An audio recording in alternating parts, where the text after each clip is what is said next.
Muy buenos días a todos, mi nombre es Santiago Ibarra, soy estudiante de la carrera de Pedagogía y les doy la bienvenida a esta entrevista el día de hoy. Hoy tenemos el placer de contar con la presencia de la maestra Elia Sempuelteca Ramírez, quien es ingeniera civil con maestría en Desarrollo Humano y Capital Intelectual. Actualmente tiene el cargo de directora en la preparatoria UPAEP, Campus Santana. En esta conversación vamos a explorar el proceso de enseñanza y aprenderemos más sobre la perspectiva y experiencia en el campo de la educación. Así que pues sin más preámbulos vamos a comenzar, maestra. Hola maestra, gracias por tomarse el tiempo de estar aquí con nosotros y poder hablar un poquito del proceso de enseñanza. Para empezar, maestra, ¿podría contarnos un poco de su experiencia en la enseñanza? Claro que sí, Santi. Fíjate que para mí la experiencia en la docencia y el proceso de enseñanza ha sido una de las experiencias que ha marcado mi vida. Ha sido para mí un factor fundamental para mi crecimiento personal y profesional.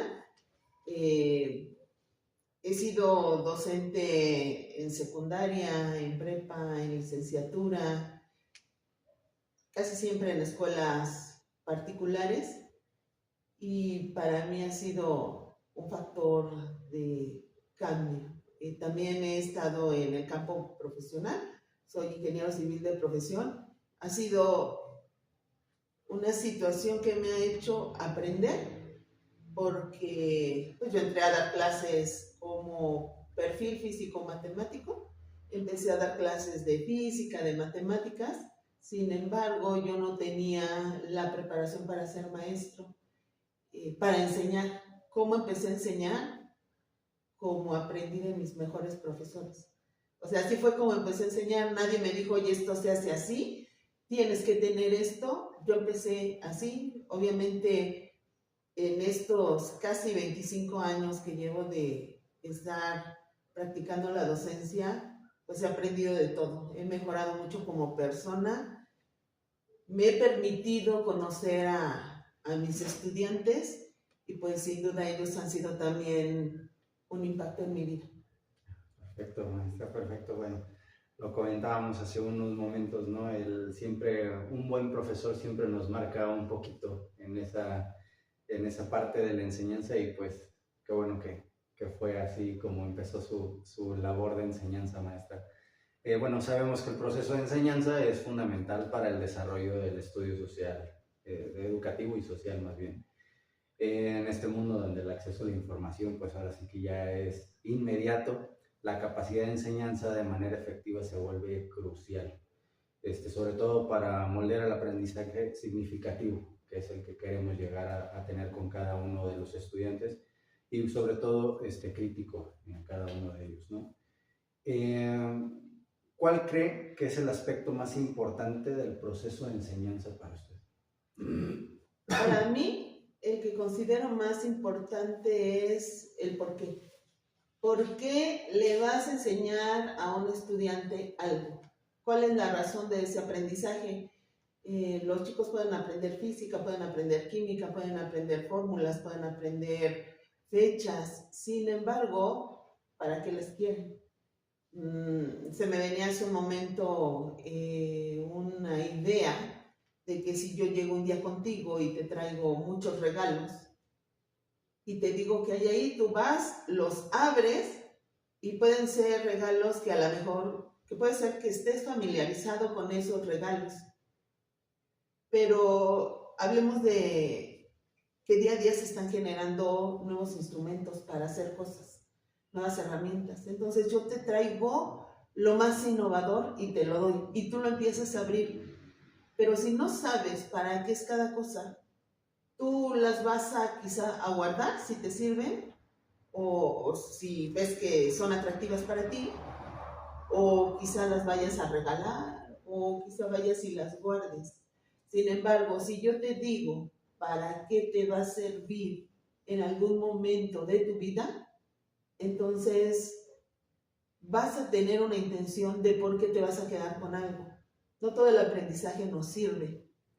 Algunos aprendizajes tienen No digo en el sentido de que no nos sirvan, sino la intención que tienen. Algunos aprendizajes son para crear algunas habilidades. Por ejemplo, generalmente los chicos preguntan para qué son matemáticas. Y siempre nos están preguntando, ¿no? ¿Y para qué me va a servir aprender un trinomio cuadrado perfecto? Ellos no lo ven como tal y se aplica en la vida cotidiana. Aquí, quien enseña matemáticas tendría que mostrarles cómo se aplica. Sin embargo, también hay un proceso que el estudiante va aprendiendo y es ir moldeando para hacer procesos su pensamiento. Hay personas a las que quizá tú les puedas decir, y se me hace un ejemplo muy sencillo, hazme un pastel, le das las instrucciones y no le va a salir el pastel, ¿no? Porque esa persona no tiene estructura de procesos.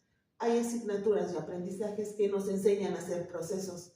Sin embargo, también la forma en la que se lo bajas al estudiante le ayuda a hacer procesos. Si yo se lo bajo solamente como un procedimiento matemático, pues quizá no le interese, no lo pueda hacer y no le va a llamar la atención y es algo que va a decir, pues quizá lo voy a usar porque, o lo voy a aprender porque tengo que pasar la materia, o pues no me importa que no pase la materia, no lo voy a utilizar.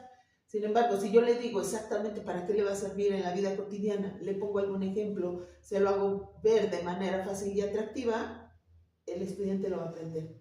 Y lejos de que tenga resistencia a aprenderlo porque no le gusta, va a ser una de las asignaturas que no digamos que le va a gustar, pero sí la va a entender y va a saber el por qué tiene que aprender. Ok, bueno. Tiene un poco que ver con la siguiente pregunta, que dice, ¿cómo adapta tu estilo de enseñanza para atender a diferentes tipos de estudiantes, ¿no? Pues tenemos que ser un poco más flexibles en cuanto al tema de la enseñanza con cada uno de ellos. ¿Cómo adaptarse a eso, maestro? Bueno, al principio yo era muy cuadrada para dar mis clases, ¿no? Yo llegaba, daba mis clases y a mí no me importaba si aprendían o no aprendían. Y la verdad yo era de las que me llevaba casi alguna vez.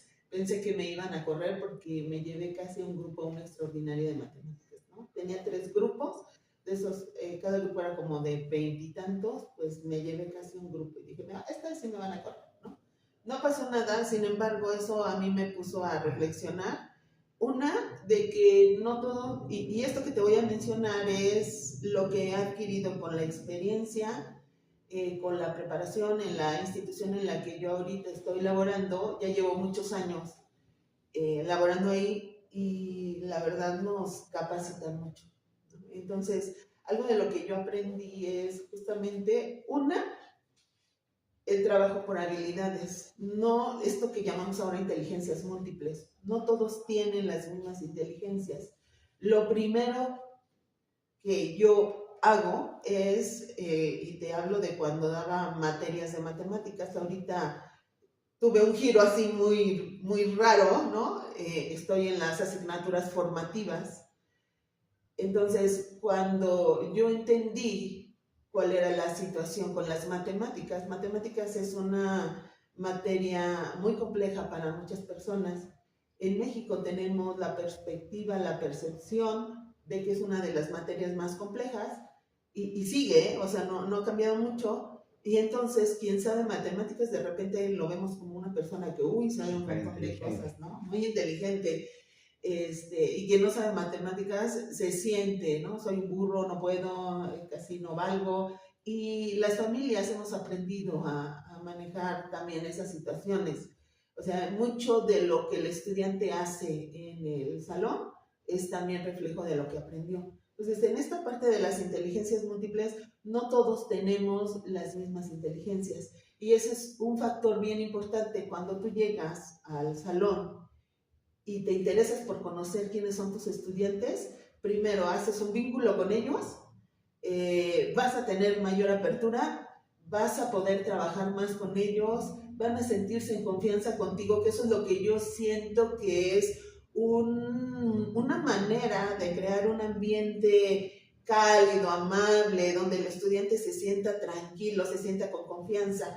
he leído algunos artículos y algo que es factor importante para el aprendizaje es la emoción.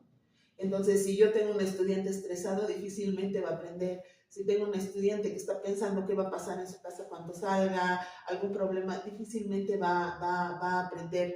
Entonces, si tengo un estudiante que está tranquilo, es más fácil que yo pueda acceder a que él ponga atención y pueda aprender. Entonces, lo primero que hice en estas clases de matemáticas es intentar conocerlos. Yo les pedía mucho una autobiografía, ¿no? Les decía, platícame de tu autobiografía matemática, o sea, platícame cómo ha sido tu experiencia en matemáticas, qué has aprendido, cómo te ha ido. La primera vez que lo hice fue para mí un shock porque la mayoría de los estudiantes hablaban de cómo empezaron a aprender las tablas de multiplicar. Uno por uno, Ajá, pero eso no era lo malo. Lo malo es lo que hacían los papás para que se las aprendieran. Era castigo, me encerraban, regaños. Esa es una. En clase de matemáticas, nunca le entendí al maestro de matemáticas, me lo cambiaron N veces. Nunca me hacía caso. También. El miedo a preguntar, el miedo a hacer el ridículo. Había chicos muy buenos también que decían, bueno, a mí me gustan, pero lo que había detrás del a mí me gusta era la atención también que ponían en casa, ¿no? Lo que los papás hacían para que ellos aprendieran. También hablaban mucho de, yo tuve un profesor muy bueno que se dedicaba a hacer esto en clase. Entonces ahí yo me empecé a dar cuenta que como docentes tenemos mucho impacto en lo que hace el estudiante en clase. Entonces ahí fue cuando empecé a cambiar y te digo, en estos muchos cursos se me quedó también algún curso de oratoria. A mí me gustó mucho la oratoria y la declamación y tomé un curso de oratoria y algo que nos decía nuestro instructor, ahorita no recuerdo el nombre, él nos decía, no puedes irte de tu clase, porque este curso de oratoria era para mejorar nuestras habilidades en clase. Nos decía, no puede ser que tú te vayas de tu clase sin haber hecho por lo menos una vez, contacto visual con tu estudiante, con todos, ¿no? Y entonces a mí me hizo mucho sentido porque yo ahí dije, ¿y yo cuántas veces los miro? Sí, estamos ocupados en el pizarrón. Exacto, o sea, ¿cuántas veces lo miro? ¿Cuántas veces me fijo, pues, cómo está sentado? O sea, muchas veces yo solamente, son procesos. Y yo le califico el proceso, pero la verdad lo que esté haciendo, yo quiero que esté callado y que esté viendo lo que estoy haciendo.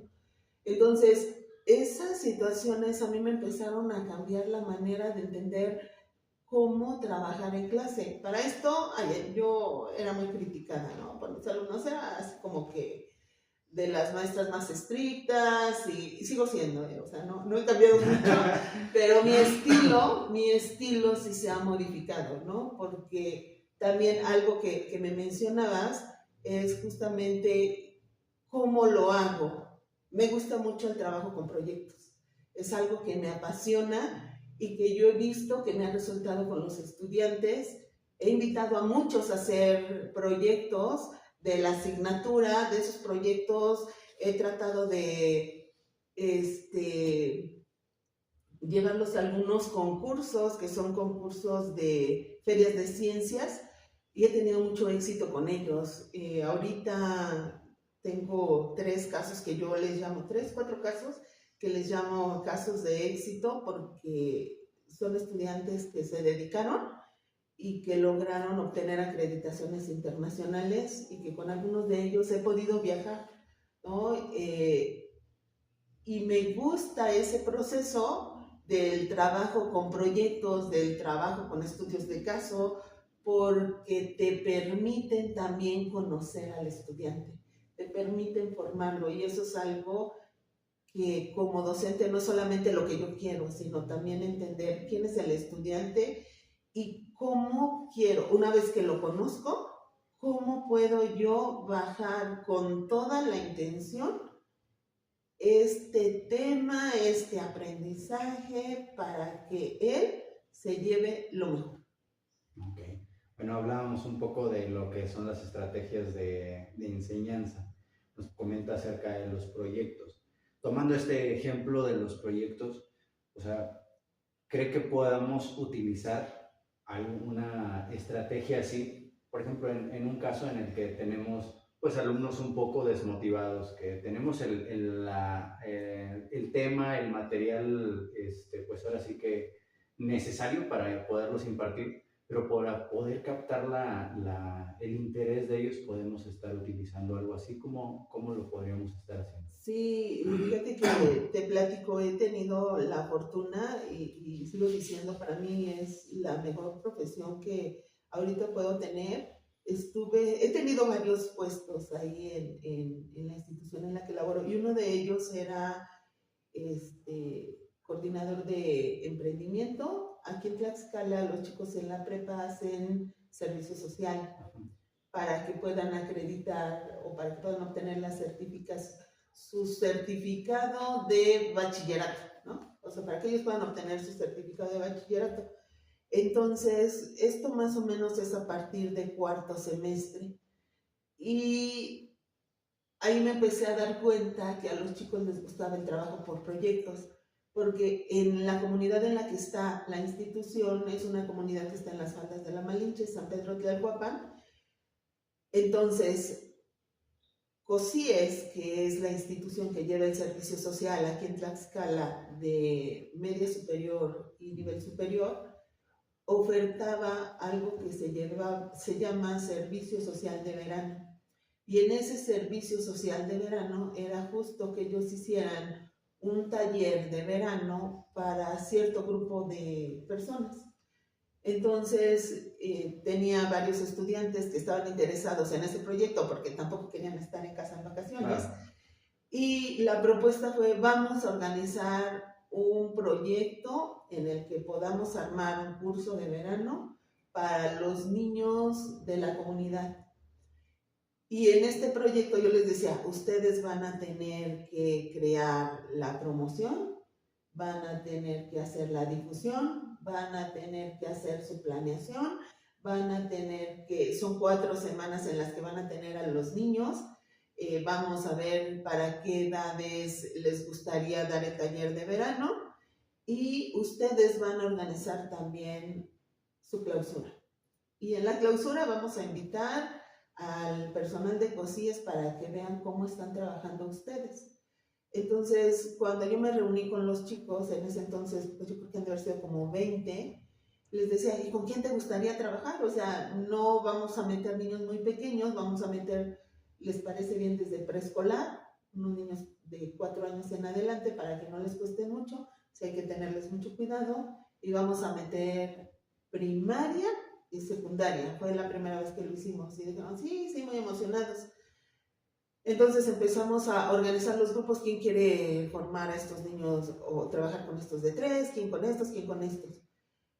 La idea fue, con estos requisitos que yo les di, a ver, empiecen a hacer sus planeaciones, cómo van a hacer, qué van a hacer, y ahora van a cobrar, o sea, en cuanto está un curso de verano, ustedes van a cobrar. La intención de este servicio social es precisamente servir a la sociedad, que tú des lo que conoces, claro, que puedas ayudar. Me sorprendió porque ellos dijeron, primero no querían que se malentendiera, y estos son chicos de prepa, ¿no? Por eso te digo, para mí es un aprendizaje increíble. Ellos no querían que se malentendiera si ellos cobraban. Y lo que ellos hicieron como propuesta fue, vamos a pedir en especie. O sea, por ejemplo, no sé, tienen que traernos 1 litro de aceite, 1 kilo de arroz, 1 kilo de frijol. Y todo esto vamos al final, o sea, vamos a sondear qué instituciones aquí en Tlaxcala lo necesitan y vamos a ver cuánto juntamos, y al final lo que vamos a hacer es llamar a COSIES, pero también llamar a esa institución y entonces entregarle ahí este recurso material que nosotros hemos podido recabar. Cuando yo vi a los chicos, por supuesto ahí había chicos que no querían estar en su casa, muchos que echaban mucho relajo, que no los veías en clase, que no ponían atención por nada, Y a mí me dio mucha risa porque chicos muy tímidos que no los veías hablar, tanto para tu servidora, tuvimos que también integrar a compañeros para que estuviéramos pendientes de los equipos. Sabíamos que era un reto en la prepa y yo agradezco mucho a mi directora en ese momento, la maestra Virginia Montiel, porque confía en mí, ¿no? Y eso es algo bien importante, cuando tú pones la confianza en una persona y dices, sale, va, porque nosotros pusimos la confianza en los chicos y dijimos, sale, va, voy a estarte monitoreando, pero tú tienes que resolver, ¿no? O sea, fue un cambio tremendo para los muchachos. El que no hablaba, hablaba, el que era un relajo andaba corriendo atrás de los niños, el que era muy bueno, pues siguió siendo muy bueno, pero se volvió mejor. Al final, ellos, o sea, hicieron, o sea, todo lo que les pedimos lo hicieron, o sea, obvio algunos jalándolos, ¿no? Sí, para claro. tener que salir esto No bien. todos avanzan a la misma velocidad. Pero cuando ellos hicieron la reflexión de este proceso, que esto que te hablo de la reflexión, que después de que haces una actividad, después de que haces esto, ¿qué te llevas? ¿Cuál es tu proceso? ¿Qué aprendiste? ¿Cómo lo viviste? Ellos decían, los entiendo como maestros. O sea, entiendo lo que ustedes hacen, entiendo lo que ustedes viven. Estos chamacos fueron unos ¿no? O sea, se pusieron ya en sus zapatos. Exacto, ¿no? Y hablando del proyecto, nos dimos cuenta también que los chicos actuaron para armar sus clases desde lo que a ellos les gustaba y desde lo que ellos sabían. Y obviamente para ellos fue una experiencia increíble. Yo todavía sigo, y te estoy hablando ya de eso, que hace ser unos 5 o 7 años, todavía tengo estudiantes que yo encuentro que han tenido esa experiencia, que tuvieron esa experiencia vivida con tu servidora y que me agradecen esa oportunidad, que siguen viviendo estas ganas de servir al otro.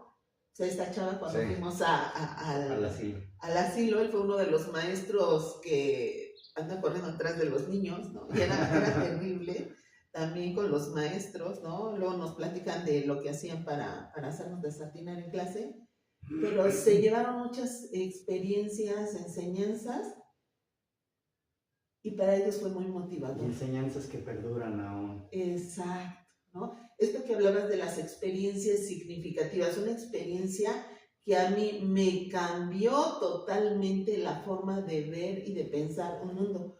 La institución en la que estoy, pues digamos que es de una clase de niños media a alta, entonces a veces ellos tienen la concepción de que toda la gente vive como ellos.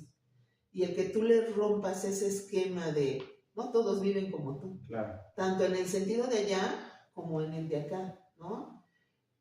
O sea, para ellos es algo increíble y ahora quieren aprender porque se dan cuenta de otras realidades y ahora quiero aprender porque quiero transformar. Y creo que eso de que tú veas el aprendizaje como algo que va a servir para transformar realidades de comunidades, de otras personas, de que me voy a poner al servicio y de que cuando yo termine de hacer eso, me sienta pleno y feliz con lo que estoy haciendo y lo aprendí, eso no tiene valor.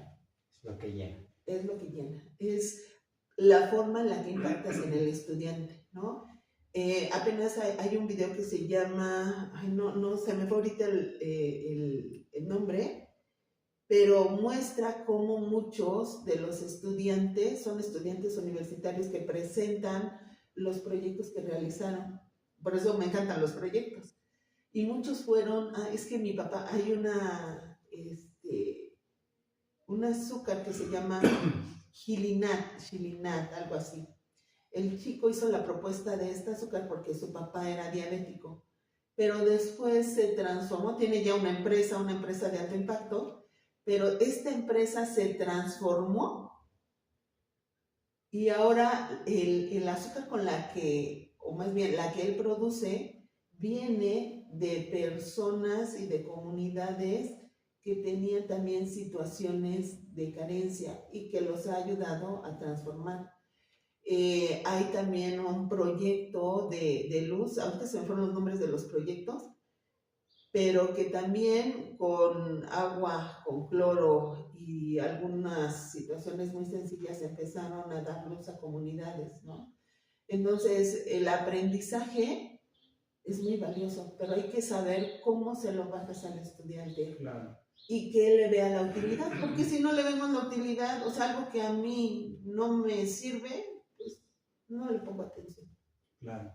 Y ahorita que hablábamos acerca del contexto social en el que viven los estudiantes, en su opinión, ¿cree que este contexto social y cultural de los estudiantes influye en su estilo de aprendizaje?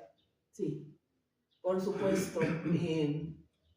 Ahí en la institución en la que laboro, y por esto te voy a comentar que sí es cierto, hablando de estas inteligencias múltiples, nosotros cuando ellos ingresan a la prepa les hacemos un examen de habilidades.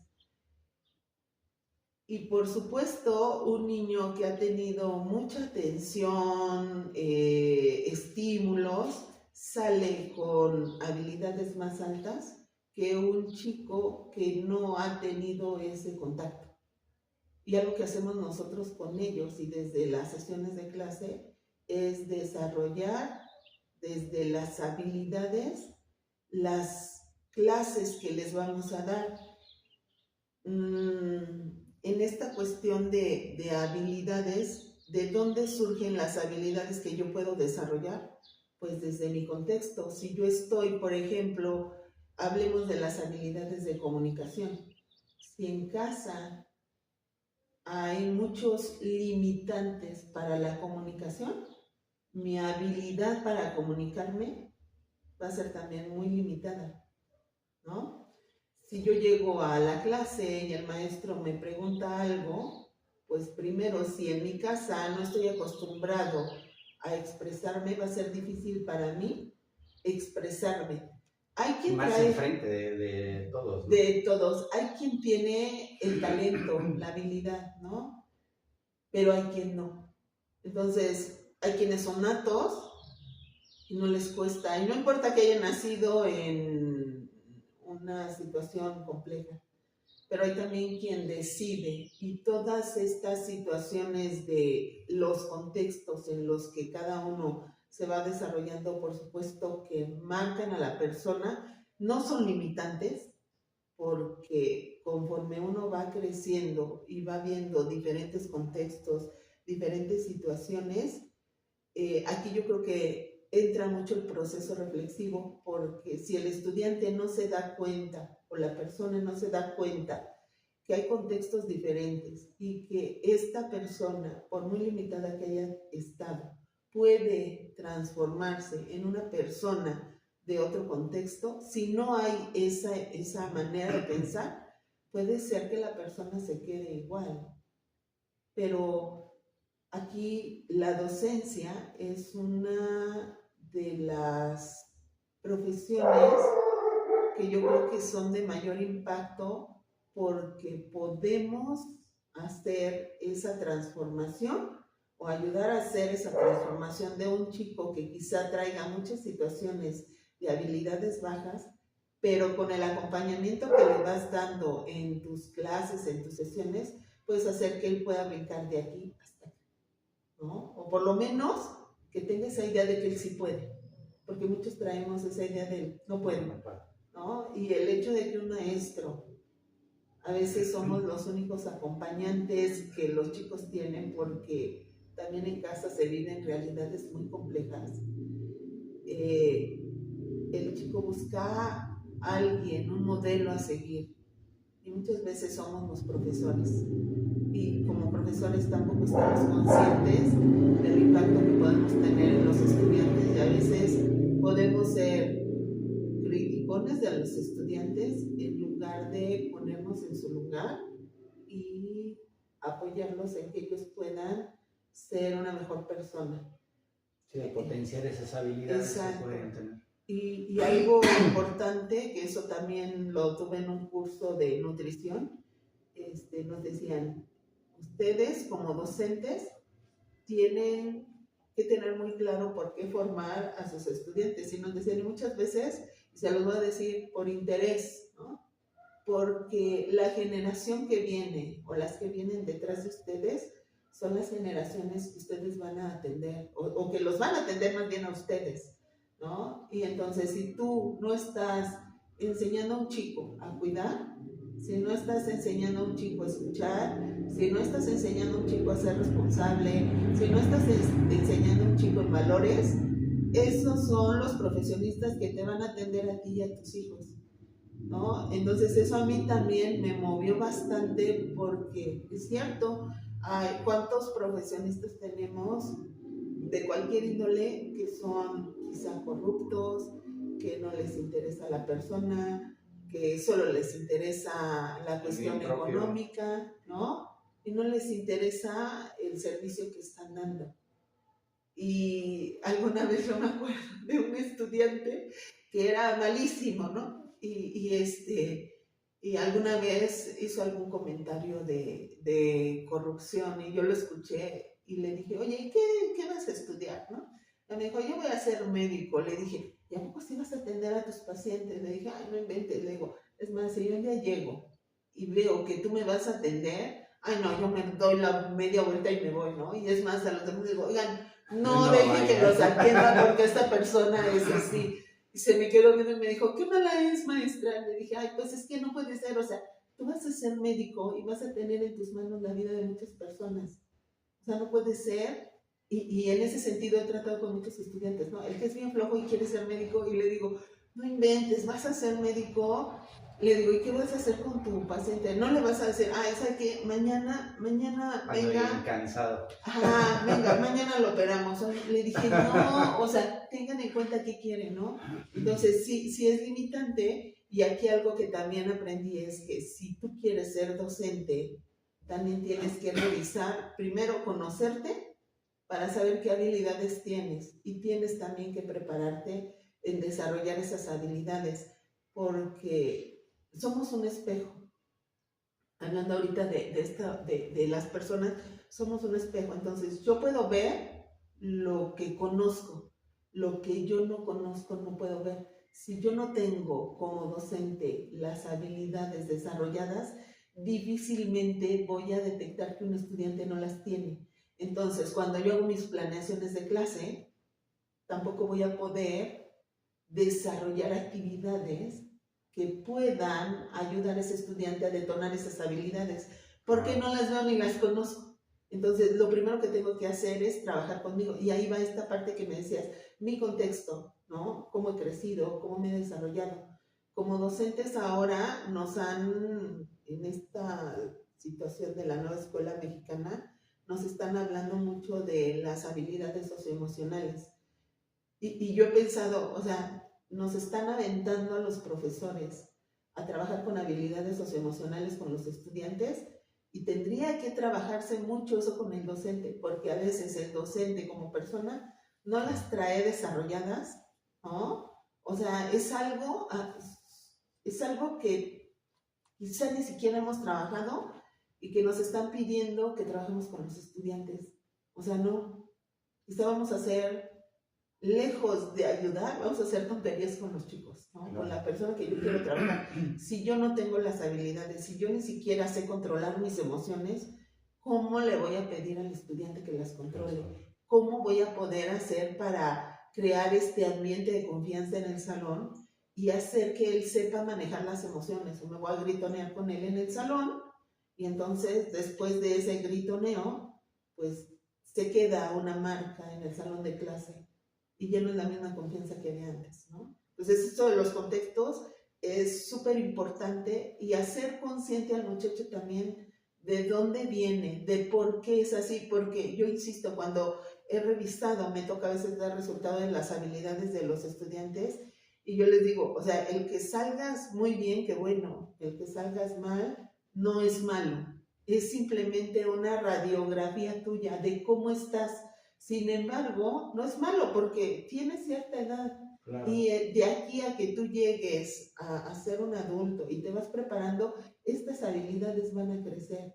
Tu contexto, cada vez que nosotros acercamos al estudiante a algo, esto se modifica. Entonces, amo mucho esta parte de trabajar con la persona porque todos los días, a través del contacto que tenemos con las personas, con situaciones, la persona se modifica, es perfectible. Y qué bonito que la persona o el que va a ser el docente entienda esta perfectibilidad a la que estamos llamados todos como persona. Y entender también que el pararme frente a un grupo de personas implica una responsabilidad y eso me va a ayudar a que yo pueda ayudar a esos 5, 10, 15, 20 y hasta, yo sé que a veces hay quien tiene 50, 60 estudiantes, pero entonces tengo la responsabilidad de esos 60. No sé cómo vengan, tampoco voy a resolverles la vida, pero sí puedo ser un guía para ellos, un acompañante que les pueda ayudar a entender cómo se están parando en la vida y hasta dónde pueden llegar y lo que pueden transformar. Claro, claro, excelente maestra, muchísimas gracias. Bueno, pues ya por último, ya para no quitarle tanto Para que tiempo. no hable tanto. No, claro que no. ¿Qué consejo le daría a alguien que está comenzando en este campo de enseñanza? Que, de acuerdo a sus experiencias, a su trayectoria, ¿qué consejo nos daría? Bueno, yo diría que no se rindan, porque la docencia no es fácil, ¿no? Hay quien dice que los maestros ganan muy bien, no es cierto, es una profesión, o si es cierto, no sé, depende de dónde esté cada uno de los docentes, habrá quien esté muy bien, habrá quien quizá no, pero es un reto que implica un crecimiento personal y yo creo que lo primero que hay que hacer es conocerte. O sea, también qué tanto vas a hacer por tomar esa responsabilidad de ser docente. Entonces, te conoces. ¿Qué te falta para llegar a ser docente? Un buen docente. Entonces, hay que prepararse. En donde tú quieras, en la rama que quieras, hay que prepararse. Y la otra es, pues, disfrutar, ¿no? Porque hay muchas situaciones, hay ahora muchos riesgos también para los docentes. Ya no es la época en la que, por ejemplo, yo fui estudiante y veía a mis profesores y quizás sí había riesgos, pero no tanto como ahora, tanto para estudiantes como profesores. Es una profesión que está cambiando continuamente, entonces la verdad es que no se rindan, que es una profesión muy bonita y que si se deciden a tomarla también va a transformar sus vidas. Maestra, muchísimas gracias. Muchas gracias. La verdad es que le agradezco mucho el tiempo que nos regaló de contarnos sus experiencias, contarnos sus consejos. Le agradezco mucho, esto va a ser de gran ayuda para nosotros y pues bueno, mil gracias maestra. Muchas gracias Santi por tu tiempo y por invitarme. Gracias. Y bueno, igual, gracias por darnos tantito de su tiempo, escucharnos y pues nos vemos. Hasta luego.